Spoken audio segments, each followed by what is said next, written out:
So guys, welcome back to the channel. My name is Tom, and in today's episode we're going to go strip down the C11 and we're going to start putting on some new little gadgets. Come and check it out.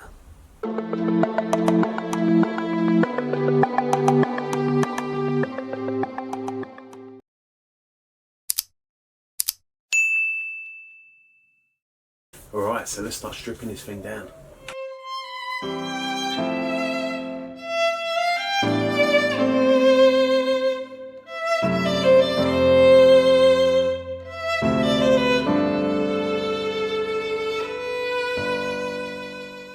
Guys, you know, I spent ages wiring this thing up. I spent ages tidying it and making sure that it actually looked right.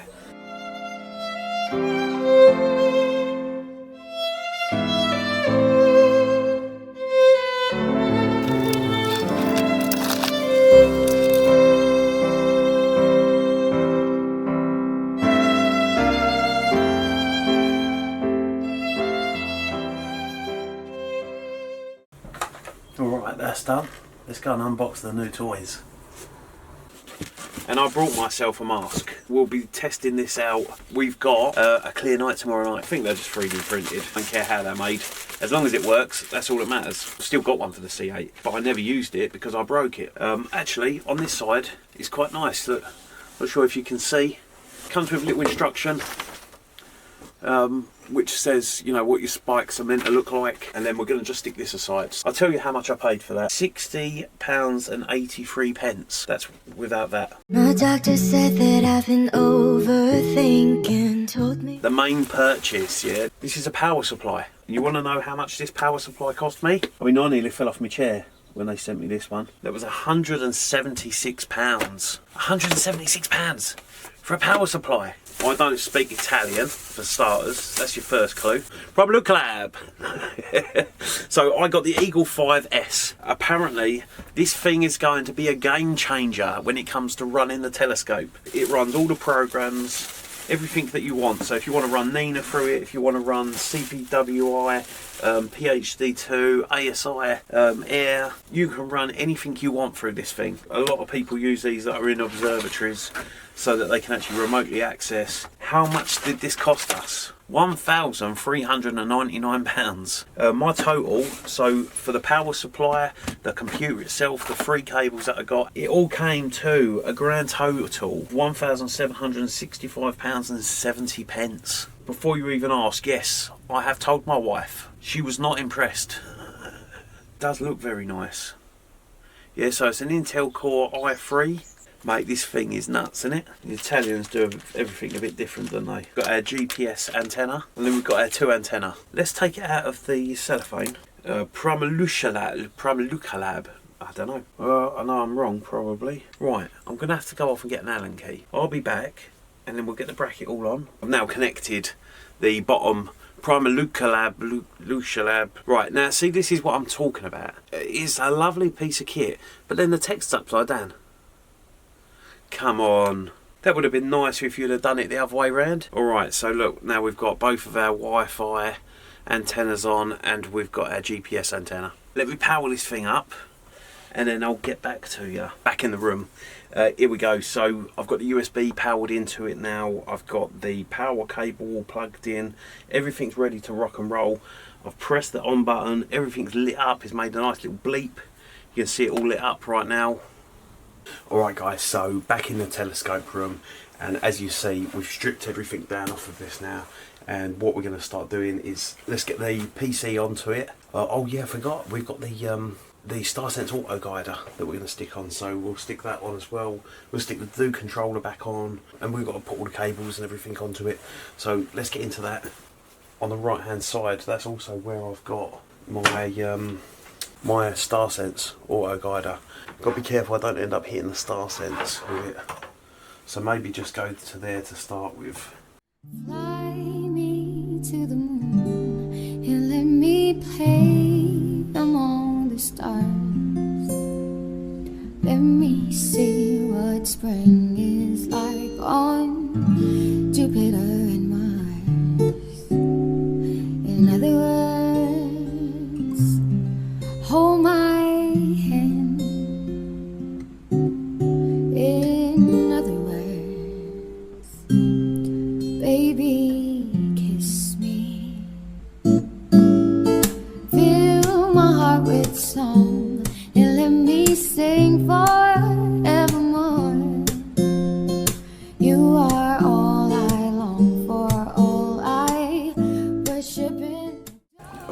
So it's getting on late in the night now. I've just figured out connecting everything. I had a few difficulties with connecting stuff, but other than that, everything's kind of looking pretty nice. Wiring is going to be tidied up. You know what, guys, I'm absolutely shattered, so I think I'm going to call it a night tonight. We'll finish it tomorrow. So good night, everyone. Alright guys, so another day, and what we've got to do today is we've got to now tidy up all the cables. I'm going to get these little clip things that I brought, and let's get into this.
Alright guys, so there we go. We're going to set up our night of imaging. We're going to remotely access the Eagle 5, which we're now connecting to. The eye is reading at 17.29. I tell you guys, this is like game changing. I've had to mess around with the go-to mount a little bit. Let's go to Regal. Yeah, it's not far away from where we are right now. I've tried to line everything up, so hopefully we should come bang on. The star sensor has been aligned with the telescope. Alright, do you know what guys, I think that's pretty close. I'm not sure how well you can see. There we go, so I've got my actual target up, so I'm pretty happy with that. So what we'll do is I'm going to go and put the button-off mask on, and you'll be able to see then how I focused as well. Probably do a little bit of star sense auto guiding and see how that works. Is we can go onto our focuser now. We can do anti-clockwise moves. The dog's running all over me, so hairy I am. I've just done calibration of the StarSense auto guider, just aligning it to the actual scope itself. So the more accurate we get that, the better it's going to end up being.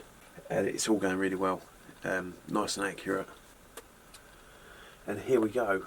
Yeah, it's not quite in the bullseye, not how I wanted it to be, but it is good enough. Do you know what, I'm just going to go onto my star chart, and then what we're going to do is we're going to jump onto the guiding with the auto guider and just see how well that guides. You know, centralising deep sky object, I mean, you know, we're using a 2800 focal length telescope. That is for me, pretty accurate. So really we want to be between 1 and -1. Okay, so I'm doing a calibration, SSAG polar alignment. And what it says please move the mount to an area with open sky. Note that the mount will move 50 degrees east in right ascension. So, and what I'm hoping that we're going to find out any small errors. Okay guys, so at the moment what I'm trying to do is see how long my exposures can go on for. With the auto guide, I've finally sort of figured it out. I've had to put loads of reference points. I've saved and created a save file for my observatory. I've just done 120-second exposure, and my stars are nice and round. They're looking good. So I'm now going to do a longer exposure. I'm going to do a 300-second, and then we'll jump back on, have a little look and see how round everything is. So yeah, I'll catch up with you after this 300-second, and then after that we'll push it, we'll do 10 minutes and see how that looks. We're just coming up to 10 seconds, or just under 10 seconds now, before the 300-second image is going to come through, so 5 minutes. Don't get me wrong guys, I'm not looking to sit here and do ridiculously long exposures, but I want to see how well this guides. And again, do you know what? Honestly guys, look at this. This is making me really consider longer exposures. I mean, you're talking about this is just one raw image. It exceeds my expectations massively. Like I say, I never thought I would go, oh yeah, we'll do 5-minute exposures, because I didn't feel like it was going to be worth that. But actually how that image has come out, quite phenomenal. I'm going to step it up now. What shall I do? Really push ourselves. If we do 800 seconds, that's 13.33 minutes. So 13 minutes, 33 seconds. Just so you guys can see, because this is a bit nutty, isn't it? You can see the dust spots, but guys, look, here we go. There's 800-second exposures, so 13 minutes and 33 seconds. And we'll change the gain at this point though. Let's do a custom gain at 75, because usually that's kind of what I normally do, is I'll run a 75 gain. Holy cow guys, can you freaking believe this? So 13 minutes. Let's see how good this auto guiding really is. But it seems to be going really well. So yeah, you know what? It was a lot of work trying to get it to work properly. That's, like I say, that's a 5 minute. Lovely round stars, as you can see. So you see all around here. I mean, these are round. They're small stars as well. But like, that is perfectly round. You can see why I'm excited, because if my guiding's going like that, and we continue to get really good exposures, our stacking is going to be better. Overall, our end image is going to be stunning. 11 minutes left of running for the next one. I'll jump back on it again after and show you. Alright guys, just so that you know, there's no funny business. Here we go. So it's an 800-second exposure, and here it comes through. Guys, that is a 13.33 second exposure. I mean, there's hardly any oblonging for one image. That is actually crazy. You know, you can see these spirals rolling round. You know, the centre star is looking amazing. Let's do a 20 minute. We're going to do now a custom 1200 second. We're just going to preview it. I'm not running any frames. This is more of a test of the auto guider itself. You know, when you look at these stars and you go, wow, that's a 13 minute. Look at that star. Sorry, that's a double star next to it. It's not oblong, by the way. But you look at this star here, and that is perfectly round. Alright guys, so remember, this was the 30 minutes and 33 seconds. This is the 1200 second exposure, and it's just coming to an end now. 20 minutes was a bit too far. I mean, you know, the detail in it is actually really quite impressive. But yeah, you see we've got the oblong stars now. However, I mean, we're talking 20 minutes. I will do the 13 minute exposures, or I might do it at 10 minutes and just do an experiment. I've got this line that's running through at the moment of my frame, and then I've got a couple of real bad marks of some type, some sort of dust Right, so what we're going to do is we're going to try and get the Eagle working on the iPad.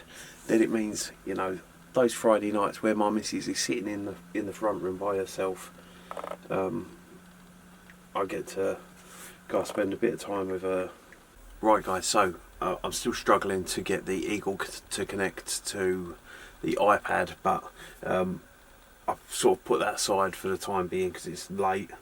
But what I thought I'd do is those dust specks that I've been getting, got myself a can of compressed air, so I'm going to try and get those off. I'm not sure if it will show up. And then I've got my L Pro Optilong filter as well, and I'm just going to, you can see, I'm not sure if it'll pick that up on there. You see that dust speck? That's got to be, it's got to be one of the bad ones that's on there. Okay, so my filter locks into my filter drawer, and it's got like a little grub screw that I use.